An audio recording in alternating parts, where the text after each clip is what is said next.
I arrived 20 minutes late. The museum's marble floors echoed my hurried footsteps as security guards began their closing rounds. Leo's text had been cryptic. "Come see my work from a different angle. Ask for Marcus." Most visitors had already left. The contemporary wing felt hollow, voices bouncing off white walls. Leo's paintings hung in the main gallery. Bold strokes of red and gold that I'd seen him labor over for months in our studio apartment. I approached the information desk, where a woman with silver hair looked up from her computer.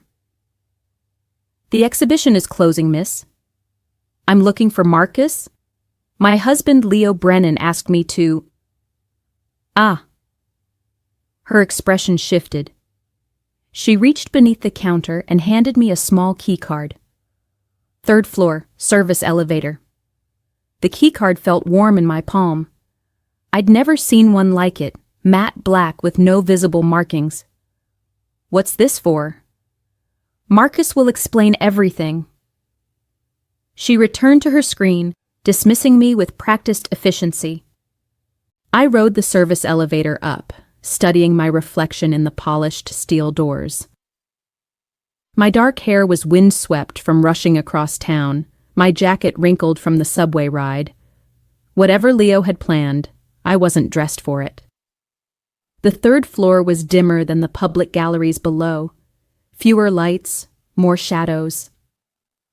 A young man emerged from a doorway at the far end of the corridor. Tall, lean, with careful eyes that seemed to catalog everything they saw. "Vanessa?" He approached with measured steps. "I'm Marcus. Leo told me you're part of this installation." I blinked. "Part of what installation?" Marcus smiled, not entirely reassuring. "He said you'd ask that." He gestured toward the doorway he'd emerged from. "Shall we?" Marcus led me down a narrow hallway lined with storage rooms and administrative offices. The institutional lighting cast everything in stark relief. My footsteps seemed too loud on the linoleum. "How long have you known Leo?" I asked, trying to fill the silence. "We met 6 months ago. He submitted a proposal for an experimental piece." Marcus paused at a heavy door marked Private Access. Something about the relationship between observer and observed. The door opened onto a small, dimly lit room.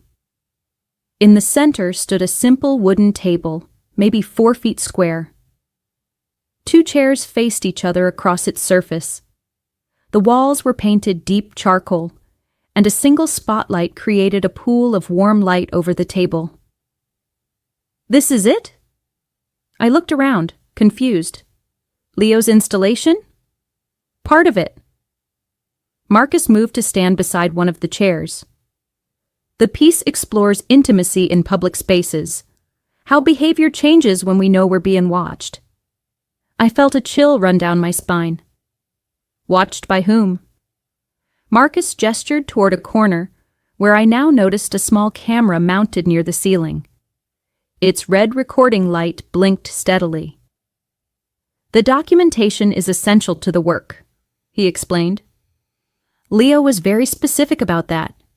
I stared at the camera, then at Marcus. "And what exactly am I supposed to do?" "Whatever feels authentic to you." He pulled out one of the chairs. "Leo said you'd understand once you were here." I remained standing, my hand still clutching the key card. "This feels like some kind of setup." "Art often does." Marcus's voice was gentle but insistent. "The question is whether you trust Leo enough to see where it leads." The room felt smaller now, the walls pressing in. The camera's red light pulsed like a heartbeat. I thought about Leo's paintings downstairs, how he'd always said art should make people uncomfortable, should push boundaries. He really planned all this? Marcus nodded. Every detail.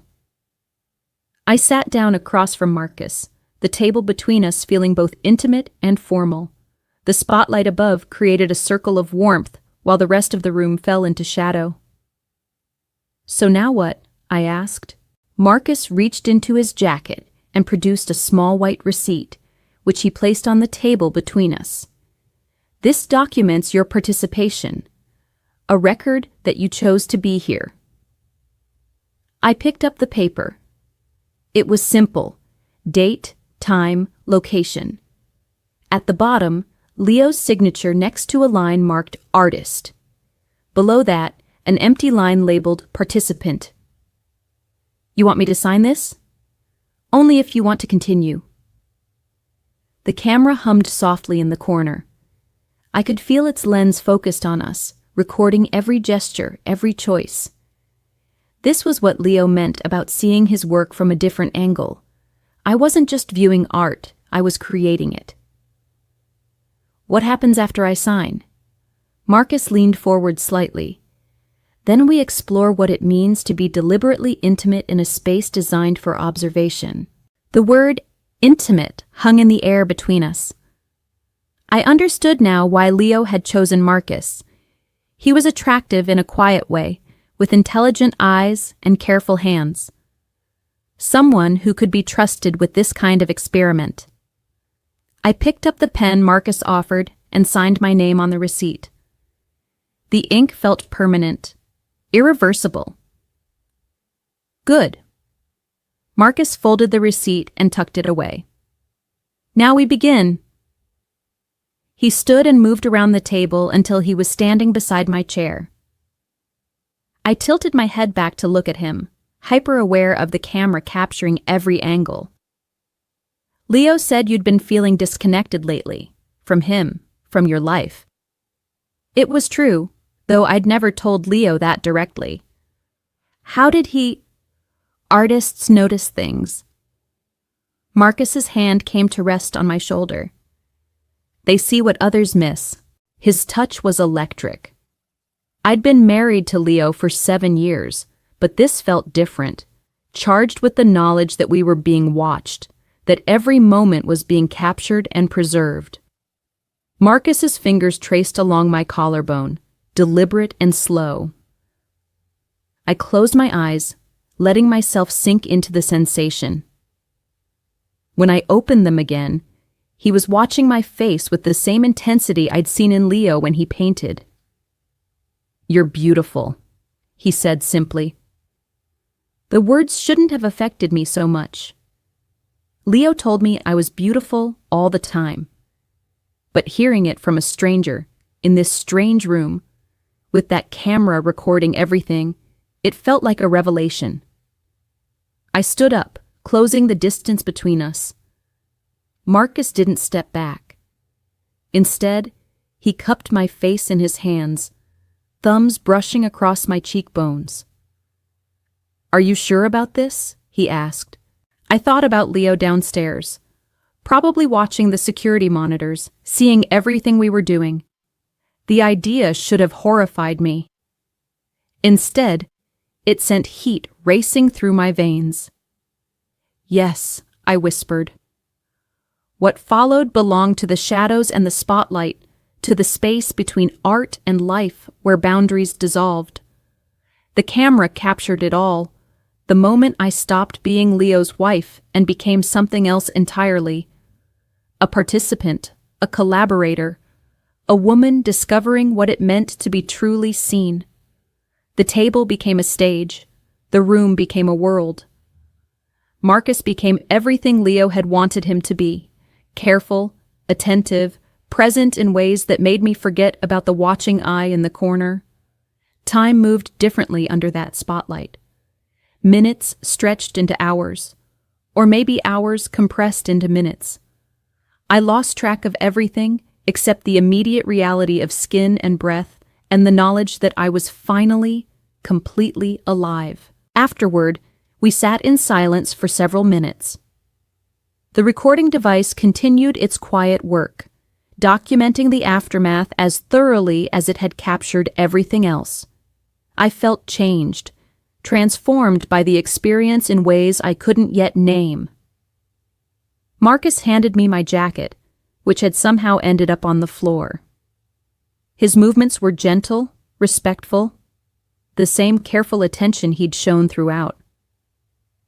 "How do you feel?" he asked. "Different." It was the only word that came close to capturing it. "Like I've been sleepwalking and just woke up." He nodded as if this was the expected response. "Leo said you might feel that way. The mention of my husband's name should have brought guilt, but it didn't. Instead, I felt grateful. To Leo for orchestrating this. To Marcus for his part in it. To myself for saying yes. Has he done this before? Set up something like this? Not exactly like this." Marcus moved to the camera and switched it off, the red light finally going dark. But he's always been interested in pushing boundaries, exploring what's possible between people. I stood up, smoothing down my skirt. My reflection in the dark window showed a woman I barely recognized, disheveled but radiant, marked by an experience that would stay with me forever. "What happens to the recording?" "That's between you and Leo." Marcus ejected a small memory card from the camera and handed it to me. "He said you'd know what to do with it." The card was warm in my palm, heavy with possibility. I slipped it into my purse next to the keycard, these small objects now carrying enormous weight. "Thank you," I said, though the words felt inadequate. Marcus smiled. "Thank you for trusting the process." I left the museum in a daze, the city lights blurring past as I walked home through the empty streets. It was nearly midnight, but I felt more awake than I had in years. Every sensation seemed heightened. The cool air on my skin, the sound of my heels on concrete, the weight of secrets in my purse. Leo was waiting when I got home, sitting in our kitchen with a cup of coffee and a sketch pad. He looked up as I entered, studying my face with the same intensity he brought to his paintings. "How was the exhibition?" he asked casually. "Different from what I expected." I set my purse on the counter, hyper-aware of the key card and memory card inside. Marcus was very accommodating. Leo's mouth curved into a small smile. "I thought you two would get along." I poured myself a glass of water, my hands trembling slightly. The normalcy of our kitchen, coffee mugs in the sink, mail scattered on the counter, Leo's paint-stained apron hanging by the door, felt surreal after the intensity of the museum. "Did you plan this from the beginning?" I asked. "Plan what?" But his eyes gave him away. There was knowledge there, satisfaction, the look of an artist whose vision had been perfectly realized. I pulled the keycard from my purse and placed it on the counter between us. This, Marcus, the room. Leo set down his coffee cup and reached for the keycard, turning it over in his fingers. "I planned an opportunity. What you did with it was entirely your choice. But you knew what would happen. I hoped." He stood up and moved closer to me. "I hoped you'd finally understand what I've been trying to show you in my work." I thought about the paintings downstairs, all those bold strokes and vibrant colors that had seemed abstract before tonight. Now I saw them differently. Not just art, but invitations. Challenges. Questions about what was possible between people who loved each other enough to risk everything. And if I hadn't gone through with it, then you would have come home with a story about meeting a nice curator. Leo touched my face, the same gesture Marcus had made hours earlier. But you did go through with it. I can see it in your eyes. I leaned into Leo's touch, marveling at how familiar it felt after the newness of Marcus's hands. My husband's fingers knew every curve of my face, every expression I'd ever worn. But tonight, he was seeing something different. "Are you angry?" I asked. "Angry?" Leo laughed softly. Vanessa, I'm proud of you. You did something brave tonight. It felt like cheating. Did it? He tilted his head, genuinely curious.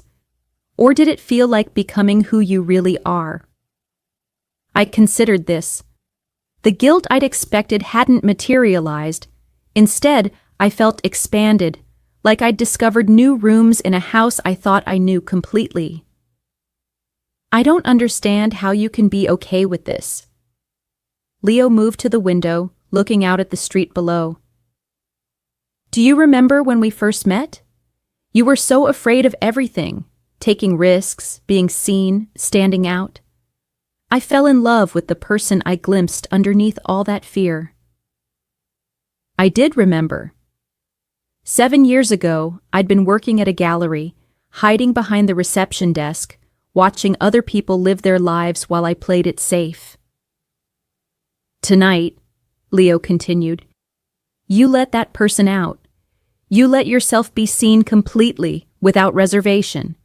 That's not cheating, that's art. But with another man, with a collaborator. He turned back to me. Marcus isn't competition, Vanessa.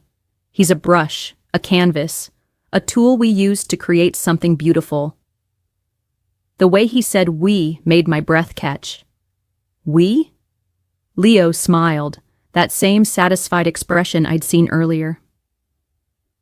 You think I wasn't involved? That I just sent you off to have an affair and hoped for the best? I stared at him, pieces clicking into place. You were watching. Through the security feed, every moment. His voice was thick with something between pride and desire. Watching my wife become art. The memory card felt heavier in my purse now, loaded with new significance. I pulled it out and set it next to the keycard on the counter. This was all planned, I said, not quite a question. The framework was planned. The room, the camera, Marcus's involvement. Leo picked up the memory card, turning it over in his fingers. But what happened inside that room? That was pure improvisation. I thought back to every moment in the museum, seeing it now through Leo's eyes. He'd watched me sign the receipt, watched Marcus touch my face, watched me make the choice to cross every line I'd never thought I'd cross. The receipt, I said suddenly. Marcus had me sign something. Leo reached into his pocket and produced the small white paper. Documentation of your consent. Your willingness to participate. I stared at the receipt, at my signature next to Leo's. You have been planning this for months. Since I met Marcus, yes. He specializes in interactive installations, pieces that require audience participation. Leo set the receipt on the counter with the other items. But Vanessa, this only worked because you wanted it to work. I didn't know I wanted it. Didn't you? His eyes were gentle but challenging. When was the last time you felt truly alive? Truly present in your own life? I couldn't answer because I knew he was right. I'd been sleepwalking through our marriage, through my job, through everything. Tonight had been the first time in years I'd felt completely awake. What happens now? I asked. Leo moved closer, close enough that I could smell his familiar cologne mixed with coffee and paint. Now we decide what to do with what we've learned. Which is? That you're capable of so much more than you've been allowing yourself. He cupped my face in his hands. That watching you become yourself is the most beautiful thing I've ever seen. The kitchen fell silent, except for the hum of the refrigerator and the distant sound of traffic outside. I felt balanced on the edge of something vast and unknown. Did you finally feel what it's like to be part of the art? Leo asked. I nodded, understanding flooding through me. Tonight hadn't been about infidelity or betrayal. It had been about transformation, about breaking through the glass walls I'd built around myself. "Then next time," he said, his voice soft with promise, "we'll do it together." The words sent a shiver through me. I thought about the recording device capturing everything, about Leo watching from somewhere else in the museum, about the careful choreography that had led to this moment. Together how? However you want. Leo's thumb traced across my lower lip. The installation was just the beginning. There are so many ways to explore what's possible between people who trust each other completely. I thought about Marcus, about the careful way he'd touched me, the questions he'd asked, the space he'd created for me to discover something new about myself. Then I thought about Leo, who had orchestrated it all out of love and artistic vision. What if I'm not ready for more? Then we wait. Leo's answer was immediate, certain. This isn't about pushing you past your limits, Vanessa. It's about helping you discover where your limits actually are. I picked up the memory card again, this small object that contained evidence of my transformation. What do we do with this? Whatever you want. Watch it together, delete it, use it as inspiration for the next piece. Leo shrugged. The recording was never the point. The experience was the point. I looked around our kitchen, seeing it with new eyes. Everything was the same. The coffee mugs, the mail, the paint-stained apron. But I was different.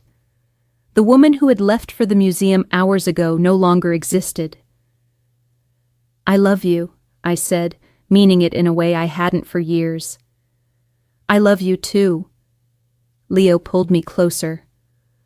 "All of you. Even the parts you're still discovering." Outside, the city was waking up.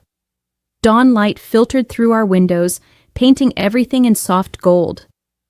I thought about the receipt with our signatures, about the key card that had opened doors I didn't know existed, about the recording that captured the moment I finally became myself.